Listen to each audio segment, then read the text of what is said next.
मग कशी आहे मंडळी, welcome back to the new vlog. मागचा व्हिडिओ तुम्ही खूप प्रेम दिलं, बरंच कमेंट पण केले, त्यामुळे थँक्यू फॉर एव्हरीथिंग. असं आपण आज पण एक व्लॉग बनवूया. काही असं स्पेशल नाही आहे, आपण बाहेर जातो आहे आणि आज हंटर पण येणार आहे 350. म्हणून आपण आज हंटर 350चा ओनरशिप रिव्ह्यू करणार आहे, ज्याच्यामध्ये आपल्या मित्राचीच गाडी आहे. तर आपण हे बघू की त्याला बराच टाईम झाला आहे ती गाडी घेऊन, मग त्याला त्याचा परफॉर्मन्स वाईज, लुक वाईज आणि अदर फीचर्स वाईज कसं वाटलं आहे ओव्हरऑल. तर तुम्ही व्हिडिओत फक्त बघून राहा, तुम्हाला पुढे इन्फॉर्मेटिव्ह देईल, टेक्निकल नॉन टेक्निकल सगळं सांगेल. ती गाडी वर्थ आहे की नाही घेण्यासाठी मी ते सुद्धा सांगेल. तर stay tune and let's continue with this video. तर आता आपण निघालोय, सध्या जातोय. आता तुम्ही म्हणतील की अरे इंट्रोडक्शन गाडीमध्ये झालं, आता स्कूटीवर जातोय. तर हां भाई, घरच्यांनी म्हटलं पेट्रोलचे भाव माहिती काय आहे, तुमच्या स्कूटीने जा. माझा स्कूटी काढली आहे, मस्ती करतोय, नाही खरं बोलतोय. आता बघू कसं होतं, तुम्हाला अपडेटेड ठेवेल मी. तर आता आपण लोकेशनवर पोहोचलेलो आहे. हे आम्ही आमच्या डहाणू बीचवर आलेलो आहे सध्या. बघू शकतात बीच शांत आहे, हवा पण चालू आहे मस्तपैकी. आता थोड्याच वेळामध्ये माझे मित्र येतात आहे बाईक घेऊन. आपण बघूया की हंटरमध्ये त्याला प्लस मायनस कसं वाटतंय, काय वाटतंय गाडीबद्दल. बाई तर आता ते लोक गाडी घेऊन येतात आहे. दुरून मला येते गाडीची आवाज, खबर थंप मस्त आहे गाडीमध्ये. तर आता तुम्हाला भेटूया, फक्त 2 मिनटं थांबा, आता आवाज येईल तुम्हाला गाडीचा. गाईज गाडी आली, आपली गाडी आली आहे. Hello hello, thanks for coming. Thank you. So guys, गाडी लावली आहे स्टँडवर. आता आपल्या मित्राला बोलूया आणि त्याचा एक्सपिरियन्स मी तुमच्यापर्यंत पोहोचवायचा पूर्णपणे प्रयत्न करेल की त्यांनी ही ब्रँड, म्हणजे हाच ब्रँड, ही स्पेसिफिक गाडी का घेतली. अरे बाय, नमस्कार. नमस्कार. थँक्यू पहिली गोष्ट तू आल्याबद्दल आपल्या चॅनलवर, आपल्या व्ह्यूअर्ससाठी. तर भाई मला तुला अगोदर हे विचारायचं आहे की तू स्पेसिफिकली हाच ब्रँड, म्हणजे याच ब्रँडसाठी तू का गेला, आणि स्पेसिफिक हा मॉडेल हंटर 350 का. जसं की तुला पण माहितीच आहे की तुझं पण स्वप्न असेलच पहिली गाडीचे. आपण इंडियन पोरांमध्ये तरी की जर पहिली गाडी घेणार तर आपण रॉयल एनफिल्डच घेऊ. बरोबर. त्यामुळे मी रॉयल एनफिल्डकडे गेलो. आणि हेच का मॉडेल, तर मला चॉईसमध्ये होते क्लासिक 350 आणि मिटिओर पण होती. बरोबर. त्यांची पण टेस्ट ड्राईव्ह घेतली. अच्छा. पण जास्त मला कम्फर्ट या गाडीवरती आलं आणि लुक्सच्या हिशोबाने पण ही गाडी मला म्हणजे तू एकटा आणि प्लस फॅमिलीमध्ये पप्पा आणि मी पण ही गाडी चालवतो. अच्छा, बरोबर. त्यामुळे मग त्यांच्या हिशोबाने पण बघायला गेलं तर ही गाडी मला बेस्ट वाटली, म्हणून मी ही प्रिफर केली. मग तुला किती टाइम झाला आतापर्यंत गाडी केली. ॲक्च्युली मी ही गाडी घेतली ऑक्टोबरमध्ये दसऱ्याला. सो आता मला 4 महिने झालेत पूर्ण.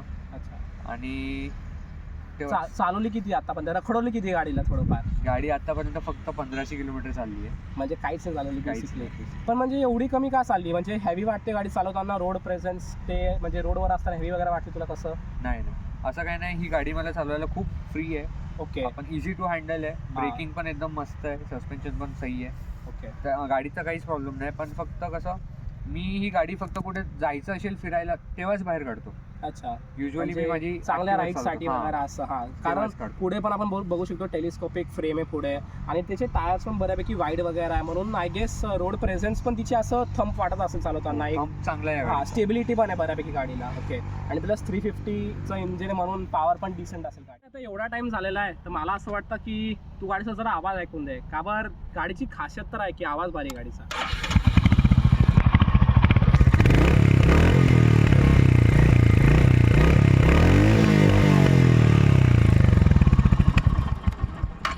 भाई गाडीचा आवाज तर मस्त आहे, पण मग तू काय एक्झॉस्ट वगैरे बदलला आहे की काय आहे. नाही हा स्टॉक एक्झॉस्टच आहे. आणि मला या एक्झॉस्टमुळे ही गाडी खूप आवडलेली.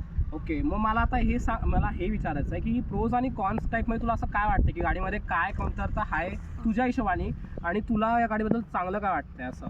पहिले कॉन्सबद्दल बोलूया. बरं, चालेल. बघायला गेलं तर या गाडीची ग्राउंड क्लिअरन्स थोडं कमी आहे. अच्छा. त्याच्यामुळे मी त्या गाडीला आपलं खालून इंजिन प्रोटेक्शनचं हे लावून घेतलं गार्ड. अच्छा. म्हणजे काय आपल्याला इश्यूज नको यायला. ओके. नंतर बघायला गेलं तर गाडीमध्ये थोडं हिटिंग इश्यू आहेत, नाही असं नाही आहे. ओके. रॉयल एनफिल्ड असल्यामुळे थोडं असणारच, पण बाकीच्या मॉडेलपेक्षा ह्याच्यात थोडे जास्त वाटले मला. अच्छा. आणि मागचं सस्पेन्शन थोडं स्टिफ वाटतंय. ओके. जे आता त्यांनी बाकीच्या गाड्यांमध्ये नवीन अपडेट वगैरे केलेत त्यामुळे कमी झालं असेल मुळे, पण या गाडीमध्ये मला थोडं स्टिफ वाटलं मागचं, बाकी तर काही नाही. अच्छा. आणि प्रोज बघायला गेलं तर गाडीमध्ये सगळे प्रोज आहेत, त्यामुळे मी ही गाडी घेतली. बरोबर. आणि जसं आता म्हणजे याचं आय गेस गाडीमध्ये म्हणजे पॉवर पण बऱ्यापैकी काबार जे इंजिन आहे 350cc इंजिन आहे आणि 20 bhp भेटतं आपल्याला आणि टॉर पण 4000 mh टॉरपर्यंत भेटतं आपल्याला. तर आय गेस पण मग पॉवर वाईज तुला काय वाटलं in personally while riding the bike? Initially जेव्हा तू गाडी चालवशील तेव्हा तुला एवढं जाणवणार नाही, पण थोडा जेव्हा तुझा टाइम जाईल गाडीसोबत तेव्हा तुला जाणवेल की थोडा लाग येतो जेव्हा आपण इनिशियल स्टेजला. अच्छा, जसं जे सिरीजचे इंजिन देतं आपल्याला हंटरमध्ये, तर त्यामध्ये हलका इनिशियल स्टेजला लॅग वाटतो थोडा. ॲक्सेसरीज वाईज तुम्ही आफ्टर मार्केट नाही तर बेसिकली शोरूममधूनच तू असं काय बसवलंय गाडीमध्ये? म्हणजे मिरर वगैरे गाडी म्हणजे सोबत येतात हेच वाले येतात की दुसरे कोणते येतात असं? आपण जेव्हा टॉप मॉडेल जरी घेतलं तरी याच्यामध्ये बेसिक हा टॉप आहे का? हा टॉप मॉडेल आहे माझा. अच्छा, ओके. आणि तरी पण ते रॉयल एनफिल्डकडनं आपल्याला बेसिकच सगळे ॲक्सेसरीज देतात, पण त्याच्यामध्ये मी इन्क्लूड करून घेतले की रॉयल एनफिल्डचे हे मिरर घेतलेत ब्लॅकमध्ये, त्याच्यानंतर हे गार्ड्स लावून घेतले आपले, ओके. नंतर इंजिन प्रोटेक्शनसाठी खालून ते गार्ड लावलंय. अच्छा, बस तेवढं. आणि हे मागून ओके बॅक रेस्ट back आपल्याला. rest. हो बरोबर का, सस्पेन्शन वगैरे थोडे स्टेप येतं मागे, बरोबर. फॅमिली मेंबर पण बसतो त्यासाठी.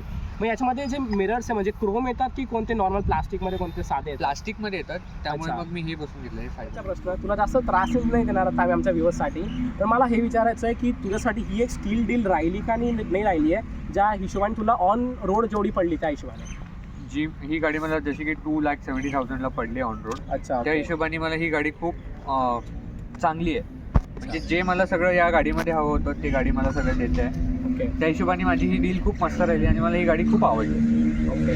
आणि म्हणजे फॅमिली पर्स्पेक्टिव्ह पण आय गेस तुला तुझे खरी वगैरे असं चालू शकतील, इन्क्लुडिंग पप्पा ते पण असतील. माझ्या पप्पांना पण एकदम म्हणजे खूप छान वाटली ही बाईक, सो सगळ्यांनाच आवडली गाडी. बरं, थँक्यू फॉर युअर इंटरव्ह्यू. तुम्ही एवढा टाईम काढला, एवढं असं ऑफिशियल वाटलं. तर आता आपण पुढचा ब्लॉग कंटिन्यू करू with a small ride on this bike. So guys, आता आपला रिव्ह्यू संपलेला आहे आपल्या हंटरवर. आता आपण एक छोट्यासा राईडला जाऊ.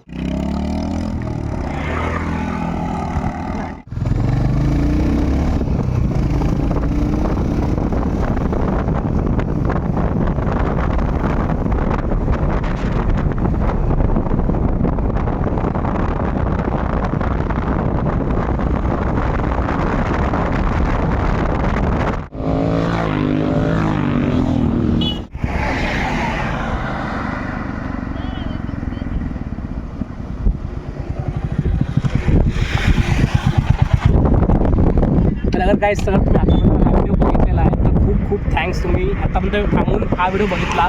जर काही इम्प्रूव्हमेंट असेल मला माझ्या कॉन्टेंटबद्दल तर प्लीज मला सांगा, लाईक करा, कॉमेंट करा आणि सबस्क्राईब करा please. I will be bringing much more videos for you after this, car regarding, bikes regarding आणि अजूनही भरपूर गोष्टी. तर स्टे ट्यून फॉर इट.